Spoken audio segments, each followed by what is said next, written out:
ಸ್ನೇಹಿತರೆ ಎಲ್ಲರಿಗೂ ಕೂಡ ನಮಸ್ಕಾರ. ನಿಮ್ಮ ಶ್ರೀಕಾಂತ್ ತೀರ್ಥಹಳ್ಳಿ. ಸ್ನೇಹಿತರೆ ಇವತ್ತು ನಾನು ತೀರ್ಥಹಳ್ಳಿಗೆ ಬಂದಿದ್ದೀನಿ. ತೀರ್ಥಹಳ್ಳಿರತಕ್ಕಂಥ ಶ್ರೀ ಮಾರಿಕಾಂಬಾ ದೇವಸ್ಥಾನದ ವಿಡಿಯೋನ ಇವತ್ತು ನನ್ನ ವ್ಲಾಗಲ್ಲಿ ಹಾಕ್ತಾಯಿದ್ದೀನಿ. ಸೊ ಎಲ್ಲರೂ ಕೂಡ ಲೈಕ್ ಮಾಡಿ, ಶೇರ್ ಮಾಡಿ ಮತ್ತು ಇದು ಯೂಟ್ಯೂಬ್ನಲ್ಲೂ ಕೂಡ ಬರುತ್ತೆ. ಸೊ ನೀವು ಇದನ್ನು ಯೂಟ್ಯೂಬ್ನಲ್ಲೂ ಕೂಡ ನೋಡ್ಬೋದು. ಸೊ ಆದಷ್ಟು ಎಲ್ರಿಗೂ ಶೇರ್ ಮಾಡಿ ಮತ್ತು ನೆಕ್ಸ್ಟು ಯಾವ ಜಾಗದ ಬಗ್ಗೆ ಮಾಡಬೇಕು ತೀರ್ಥಹಳ್ಳಿಯಲ್ಲಿ ಅದ್ರ ಬಗ್ಗೆ ಕೂಡ ಹಾಕಿ. ಈಗ ನಾನು ಹೋಗ್ತಾಯಿದ್ದೀನಿ ಶ್ರೀ ಮಾರಿಕಾಂಬಾ ದೇವಸ್ಥಾನಕ್ಕೆ.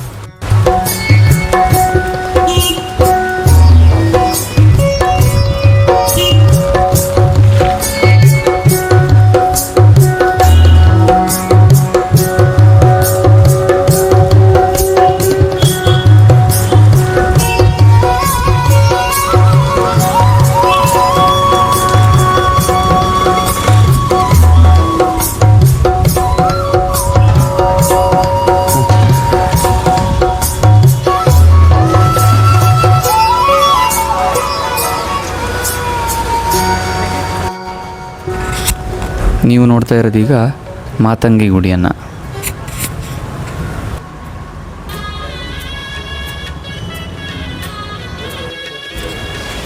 ದೇವಸ್ಥಾನದ ಪಕ್ಕದಲ್ಲೇ ಸೇವಾ ಕೌಂಟರ್ ಕೂಡ ಇರುತ್ತೆ. ನೀವು ಯಾವುದಾದ್ರು ಸೇವೆಯನ್ನು ಮಾಡೋದಿದ್ದರೆ ಈ ಸೇವಾ ಕೌಂಟರಲ್ಲಿ ರಸೀದಿ ಪಡೆದುಕೊಂಡು ಸೇವೆಯನ್ನು ಮಾಡಬೇಕು.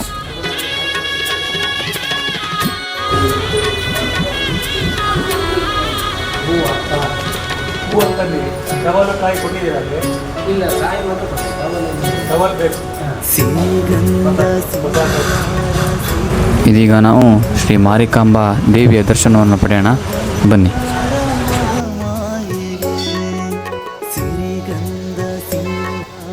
ಸಿರಿದೇವಿಗೆ ನಗುವೊಂದು ಬಂಗಾರ ಮಹಾಮಾಯಿಗೆ ತೀರ್ಥಹಳ್ಳಿ ತಾಯಿ ಶ್ರೀ ಮಾರಿಕಾಂಬೆ, ತೀರ್ಥಹಳ್ಳಿ ತಾಯಿ ಶ್ರೀ ಮಾರಿಕಾಂಬಾ ದೇವಸ್ಥಾನದ ವಿನ್ಯಾಸ, ಶಾಂತ ವಾತಾವರಣ ಹಾಗೂ ಭಕ್ತರ ಭಾವನೆಗಳು ಈ ಸ್ಥಳವನ್ನು ಇನ್ನಷ್ಟು ವಿಶೇಷ ಮಾಡುತ್ತೆ.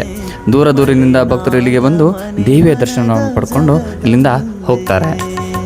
ಸಿರಿಗಂಧ ಸಿಂಗಾರ ಸಿರಿದೇವಿಗೆ ನಗುವೊಂದು ಬಂಗಾರ ಮಹಾಮಾಯಿಗೆ.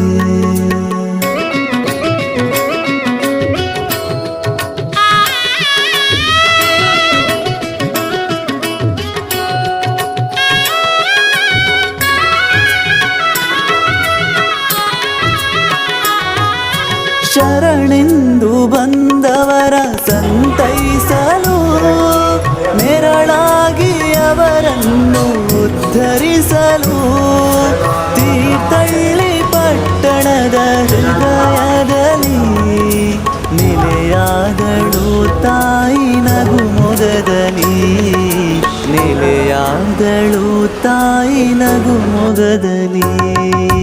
ಸಿರಿಗಂಧ ಸಿಂಗಾರ ಸಿರಿದೇವಿಗೆ ನಗುವೊಂದು ಬಂಗಾರ ಮಹಾಮಾಯಿಗೆ.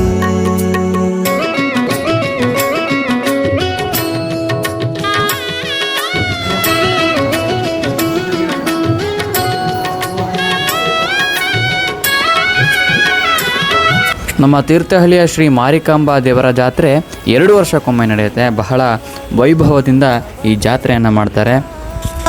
ಈ ತಾಯಿ ನೆಲೆಯಾದ ನೆಲವೇ ಸ್ವರ್ಗ, ಕಷ್ಟವ ಕಳೆಯಲು ನೆರವಾದಳು, ಮಲೆನಾಡ ಮನೆ ಮನಕ್ಕೆ ಬೆಳಕಾದಳು ತಾಯಿ, ಮಲೆನಾಡ ಮನೆ ಮನಕ್ಕೆ ಬೆಳಕಾದಳು.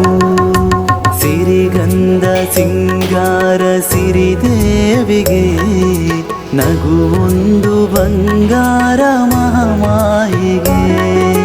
ಸಿರಿಗಂಧ ಸಿಂಗಾರ. ತೀರ್ಥಹಳ್ಳಿ ಅಂದರೆ ಪ್ರಕೃತಿ ಸೌಂದರ್ಯಕ್ಕೆ ಹೆಸರುವಾಸಿಯಾಗಿದೆ. ಆದರೆ ಅದರ ಮಧ್ಯದಲ್ಲಿ ಇರುವ ಶ್ರೀ ಮಾರಿಕಾಂಬಾ ದೇವಸ್ಥಾನ ಅನೇಕ ಭಕ್ತರ ಆರಾಧ್ಯ ಸ್ಥಳವಾಗಿದೆ. ಸ್ನೇಹಿತರೆ, ನೀವು ಈ ಮಳೆಗಾಲದಲ್ಲಿ ತೀರ್ಥಹಳ್ಳಿಯ ಕಡೆ ಪ್ರವಾಸ ಬರ್ತೀನಿ ಅಂದರೆ ಪೇಟೆಯಲ್ಲೇ ತೀರ್ಥಹಳ್ಳಿಯ ಹೃದಯ ಭಾಗದಲ್ಲಿ ಇರ್ತಕ್ಕಂಥ ಶ್ರೀ ಮಾರಿಕಾಂಬಾ ದೇವಸ್ಥಾನಕ್ಕೆ ಭೇಟಿ ನೀಡಿ ದೇವಿಯ ಅನುಗ್ರಹಕ್ಕೆ ಪಾತ್ರರಾಗಿ ಅಂತ ಹೇಳಿಕೊಡ್ತೀನಿ. ಜಗದಂಬೆ ಮಲೆನಾಡ ಮನೆ ಮನದ ಜಗದಂಬೆ, ಸಿರಿ ಶ್ರೀಗಂಧ ಸಿಂಗಾರ ಸಿರಿದೇವಿಗೆ. ಮತ್ತೆ ನೆಕ್ಸ್ಟ್ ಯಾವ ವಿಡಿಯೋ ಬಗ್ಗೆ ಮಾಡಬೇಕಂತ ಕಮೆಂಟ್ ಮಾಡಿ. ಮತ್ತೆ ಮುಂದಿನ ವಿಡಿಯೋದೊಟ್ಟಿಗೆ ಸಿಗ್ತೀನಿ. ಲೈಕ್ ಮಾಡಿ, ಶೇರ್ ಮಾಡಿ, ಕಮೆಂಟ್ ಮಾಡಿ. ಧನ್ಯವಾದಗಳು. ಸಿರಿದೇವಿಗೆ